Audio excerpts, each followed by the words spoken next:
Hello students, आज हम करेंगे क्वेश्चन नंबर 7। इसमें हमें कुछ ट्रांजेक्शन्स दी हुई है, उसका हमें जर्नल बनाना है। 2025 अप्रैल 1 deposited in bank for opening a current account 10,000। हम फर्म का एक बैंक अकाउंट खुलवाते हैं और उसमें 10,000 रुपीज़ डिपॉजिट करते हैं। इससे क्या होगा, इससे मेरा बैंक बैलेंस इंक्रीज हो जाएगा, तो मैं अपने बैंक अकाउंट को डेबिट कर दूंगी।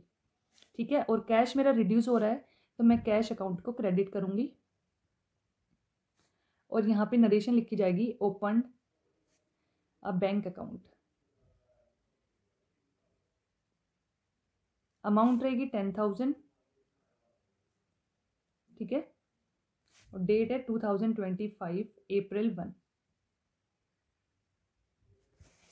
अब आते हैं सेकंड ट्रांजेक्शन पे, जो अप्रैल 2 को है। Withdrawn from bank 5,000। इसका मतलब ये है कि हमने अपने बैंक से 5,000 रुपये विड्रॉ किए, निकलवाए हैं। इससे मेरा बैंक बैलेंस रिड्यूस हो जाएगा और मेरे पास कैश आ जाएगा।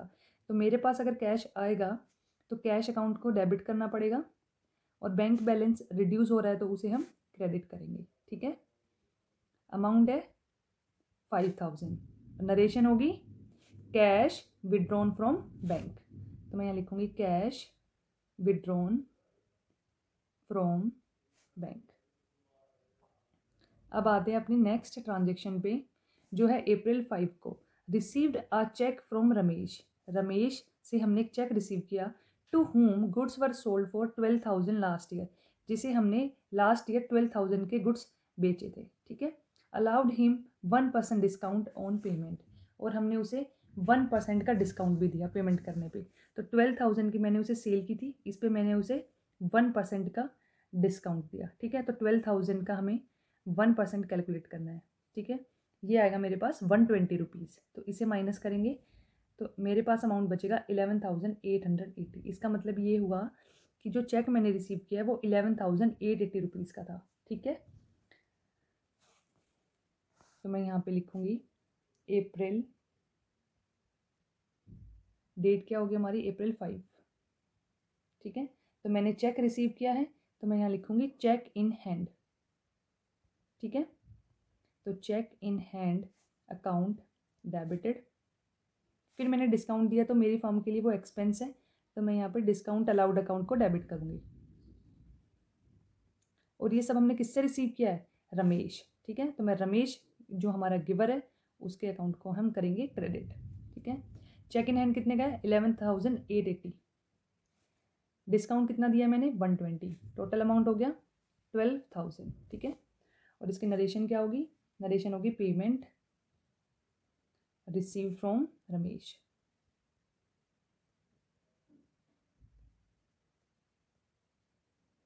ठीक है, अब आते हैं अपनी नेक्स्ट ट्रांजेक्शन पे। Ramesh cheque deposited in bank. मैंने कल अप्रैल 5 को मैंने रमेश से एक चेक रिसीव किया था। आज अप्रैल 7 को मैं उसे बैंक में डिपॉजिट करा रही हूँ। ठीक है, तो यहाँ पे डेट आएगी अप्रैल 7। ठीक है, अगर मैंने चेक को बैंक में डिपॉजिट कराया तो मेरा बैंक अकाउंट डेबिट होगा, क्योंकि बैंक बैलेंस हमारा इंक्रीज हो रहा है। ठीक है, और चेक इन हैंड को मैं क्रेडिट कर दूँगी, क्योंकि जब तक चेक आपके पास रहेगा आप उसे चेक इन हैंड बोलते हैं। जब आप उसे बैंक में डिपॉजिट करा देंगे फिर आप उस चेक इन हैंड को कैंसिल आउट कर देंगे। ठीक है, तो यहाँ पे आएगा चेक डिपॉजिटेड इन बैंक, इसलिए मैंने चेक इन हैंड को क्रेडिट किया है। दूसरा, चेक इन हैंड आपका आता है एसेट की कैटेगरी के अंदर। ठीक है, और एसेट्स आते हैं आपके रियल अकाउंट में, और रियल अकाउंट कहता है कि जब भी कोई एसेट रिड्यूस होता है हम उसे क्रेडिट करते हैं। ठीक है, अमाउंट आएगी 11,880।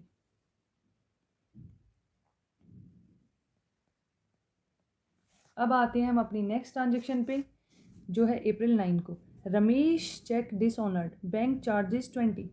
जो रमेश ने हमें चेक दिया था वो डिसऑनर हो गया। डिसऑनर मतलब खारिज हो गया, बैंक ने उसे रिजेक्ट कर दिया और बैंक ने चार्जेस भी काट लिए 20 रुपीज़ के। ठीक है, तो अब हम क्या करेंगे, जो हमने पहले एंट्री की थी जब हमने चेक रिसीव किया था उसे रिवर्स करना पड़ेगा। ठीक है,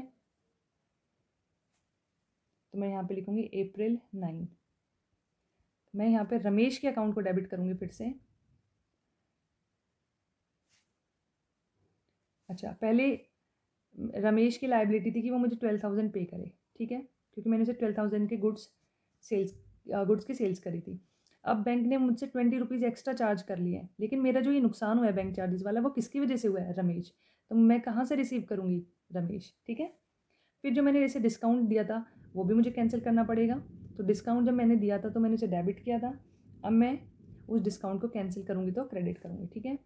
टू बैंक, अब मेरे बैंक से वो अमाउंट जो मैंने इंक्रीज़ कर दिया था चेक को डिपॉजिट करते टाइम, उस अमाउंट से मैं अपने बैंक बैलेंस को भी रिड्यूस करूँगी, ठीक है। कितना अमाउंट था?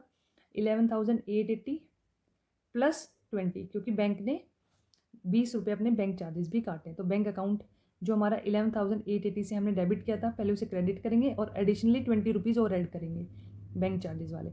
और अल्टीमेटली ये 20 रुपीज़ हम कहाँ से रिसीव करेंगे? रमेश के पास से, इसलिए मैंने यहाँ पे रमेश के अकाउंट में भी नहीं ऐड करके लिखा है, ठीक है। तो यहाँ पे ऐड करेंगे तो 12,020 आ जाएगा। डिस्काउंट दिया था 120 का, और 11,880 प्लस 20 हो जाएगा 11,900, ठीक है। और यहाँ पे हम नरेशन लिखेंगे चेक डिसऑनर्ड।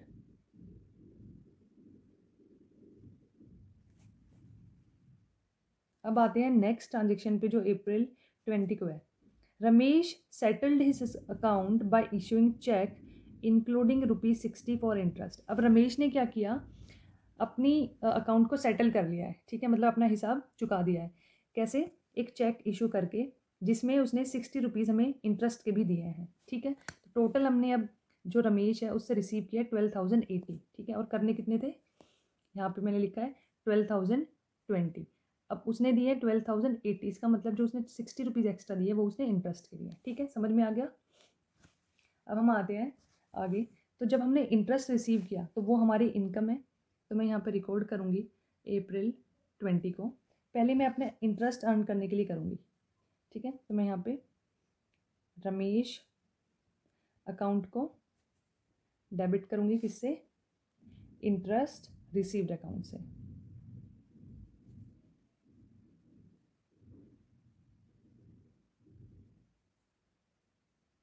ठीक है, अमाउंट कितनी है? 60, ठीक है। मैंने लिखा है यहाँ पे Ramesh account debit to interest received account. Narration आप लिख देंगे इंटरेस्ट रिसीव्ड, ठीक है। सॉरी, यहाँ पे आएगा रिसीवेबल, क्योंकि ये इंटरेस्ट अभी हमने जो एंट्री करी है उसमें हमने ये शो किया है कि ये उसकी लाइबिलिटी की वो हमें इंटरेस्ट दे, ठीक है। तो ये रिसीवेबल है। अब जब हम इसे रिसीव करेंगे along with the original amount, तब हम एंट्री करेंगे बैंक अकाउंट डेबिट, ठीक है, टू रमेश अकाउंट, क्योंकि रमेश अब हमारी फुल सेटलमेंट कर रहा है और उसने चेक इशू किया है 12,080 रुपीज़ का, ठीक है। और यहाँ लिखेंगे check received in full settlement. अब आप ये भी कहेंगे कि इस बार हमने चेक इन हैंड क्यों नहीं किया?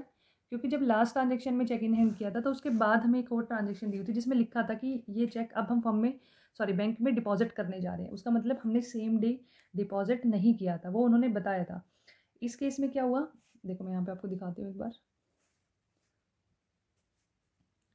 Received a cheque from Ramesh और Ramesh cheque deposited in bank, ये दोनों चीज़ें अलग अलग डेट को हुई थी। इसका मतलब उसे हम चेक इन हैंड अकाउंट में डेबिट करेंगे। इधर ऐसा कुछ नहीं है। आगे हमारा रमेश का फुल अकाउंट सेटल होने के बाद राजा एक सेकंड पर्सन है, उसकी ट्रांजेक्शन शुरू हो जाती है, ठीक है। मतलब अगर इसके बाद कुछ अलग से अप्रैल 21 को ट्रांजेक्शन दी होती कि रमेश का चेक हमने डिपॉजिट किया, तब हम चेक इन हैंड करते। अगर कुछ भी नहीं मेंशन है मतलब हमने सेम डे डिपॉजिट कर दिया, ठीक है। दूसरा, अभी तक रमेश को जो हमने डेबिट किया हुआ था उसकी जो लाइबिलिटी थी वो थी 12,020 रुपीज़ पे करने की। तो अब हमें जब इंटरेस्ट का रिसीव होगा अमाउंट, और अगर हम ये एंट्री पास नहीं करते, हम डायरेक्ट लिखते हैं बैंक टू रमेश अकाउंट, तो उसका अकाउंट 12,080 से क्रेडिट हो जाता, लेकिन डेबिट में उसका बैलेंस रहता 12,020, ठीक है। तो हमारा यहाँ पे ट्रायल बैलेंस में मिसमैच हो जाता, इसलिए हमने पहले रमेश का इंटरेस्ट रिसीवेबल होने की एंट्री किया, ठीक है। और डेट हमारी रहेगी इसकी अप्रैल 20, ठीक है। वैसे ये सेम डे मैंने यहाँ पे ऊपर लिख दिया था, सेम डे की 2 एंट्री रहेगी हमारे पास। अब हम आते हैं अपनी नेक्स्ट ट्रांजेक्शन पे। अप्रैल 21 को है कैश डायरेक्टली डिपॉजिटेड बाय राजा इन बैंक अकाउंट, ठीक है। राजा हमारे कस्टमर था, उसने कैश डायरेक्टली हमारे अकाउंट में डिपॉजिट करा दिया है और अमाउंट है कैश की 8,000 रुपीज़, ठीक है। अप्रैल 21 को अब हम रिकॉर्ड करेंगे हमारा बैंक में डायरेक्ट हमने पेमेंट रिसीव करी है राजा से, तो बैंक अकाउंट को मैं डेबिट करूँगी और गिवर राजा है तो उसे मैं क्रेडिट करूँगी। ठीक है, अब मैं यहाँ लिखूँगी कैश डिपॉजिटेड बाय राजा, क्योंकि हमने डायरेक्ट डिपॉजिट नहीं किया है, राजा ने किया है, तो मैं नरेशन में भी वही लिखूँगी। ठीक है, अमाउंट आएगी 8000। अब आएंगे अपनी नेक्स्ट ट्रांजेक्शन पे, जो है अप्रैल 23 को। Bank draft got issued in favour of MS Lal and sons ₹5000, bank charges ₹700। हमने एक ड्राफ्ट इशू किया है MS लाल एंड सन्स के लिए, ठीक है, जिसकी वैल्यू है ₹5000 और बैंक ने अपनी सर्विसेज प्रोवाइड करने के लिए ₹700 हमसे चार्ज किया। ठीक है, अब हम इसका जर्नल एंट्री करते हैं। डेट है अप्रैल 23। रिसीवर कौन है? MS लाल एंड सन्स, इसलिए मैंने MS लाल एंड सन्स को डेबिट किया। अब बैंक ने अपनी सर्विसेज के लिए हमसे चार्ज किया, तो वो मेरा अपना एक्सपेंस है, तो मैं उसे डेबिट करूँगी बैंक चार्जेस करके। तो बैंक चार्जेस अकाउंट डेबिट, ठीक है, टू बैंक अकाउंट, क्योंकि मैं अपने अकाउंट से ड्राफ्ट इशू करूँगी तो मेरा बैंक बैलेंस तो रिड्यूस हो जाएगा। अमाउंट कितनी होगी? 5700। क्यों? क्योंकि 5000 तो ड्राफ्ट की वैल्यू थी और ₹700 हमारे बैंक चार्जेस थे, तो टोटल मेरे बैंक बैलेंस से 5700 कम होंगे। ठीक है, अब मैं यहाँ पे लिखूँगी इसकी narration, payment made by draft. अब आते हैं अपनी नेक्स्ट ट्रांजेक्शन पे, जो होगी अप्रैल 28 को। अ चेक ऑफ ₹4000, एक चेक है ₹4000 का, जिसकी ड्यू डेट है 1 महीने बाद, लेकिन मैंने उसे आज ही डिस्काउंट करा लिया बैंक से। मतलब एक तरीके से ये बिल्स होते हैं, बिल्स पेएबल या बिल्स रिसीवेबल। तो मेरे पास एक बिल पड़ा था, ठीक है, मतलब एक चेक था जो मुझे 1 महीने बाद उसकी ड्यू डेट आती तब मैं उससे पैसे निकाल सकती थी, लेकिन मैंने आज ही उससे पैसे निकलवा लिए। अगर मैं पहले ही किसी चीज़ की ड्यू डेट से पहले अगर मैं पैसे निकलवा रही हूँ, तो इसका मतलब क्या होगा? मुझे कुछ ना कुछ चार्जेस भी उसके पे करने पड़ेंगे। फॉर एग्जांपल ₹4000 का चेक था, अगर मैं इसे इसकी ड्यू डेट पे निकलवाती तो मुझे 4000 नहीं मिलते, लेकिन मैंने 1 महीने पहले विड्रॉ कर लिया। इससे क्या हुआ? मुझे ₹200 चार्जेस देने पड़े बैंक को, ठीक है, और मुझे एक्चुअल में 3800 रिसीव हुए। तो यही मुझे यहाँ पे इसका जर्नल करना है। तो डेट है अप्रैल 28, ठीक है, तो मेरे बैंक अकाउंट में कितना पैसा आया? 3800, ठीक है, तो मैं लिखूँ 3800। बैंक ने कितना चार्जेस ले लिए मुझसे? ₹200।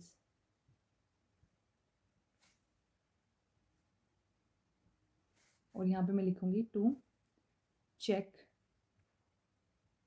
इन हैंड, ठीक है, मतलब मेरे पास वो चेक था और मैंने उसे बैंक में लगा दिया और फिर मुझे ₹3800 मिले, 200 मुझे चार्जेस कटवाने पड़े। और यहाँ लिखूँगी 4000।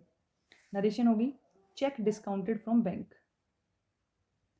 Check discounted.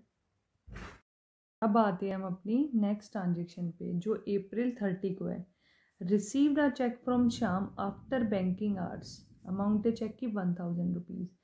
अब इन्होंने ये नहीं बताया कि वो चेक हमने कब डिपॉजिट कराया, लेकिन इन्होंने हिंट दी आफ्टर बैंकिंग आवर्स, मतलब आज तो जो बैंकिंग आवर्स है वो ख़त्म हो गए। फॉर एग्जांपल बैंक आपका खुलता है सुबह 10 बजे से शाम को 5 बजे तक, ठीक है, और आपने चेक रिसीव किया रात को 8 बजे, तो आज के दिन तो वो चेक आपके पास रहेगा, इसलिए आप बैंक अकाउंट को डेबिट नहीं करेंगे, चेक इन हैंड अकाउंट को डेबिट करेंगे। ठीक है, तो यहाँ पे हम लिखेंगे April 30, cheque in hand account debit.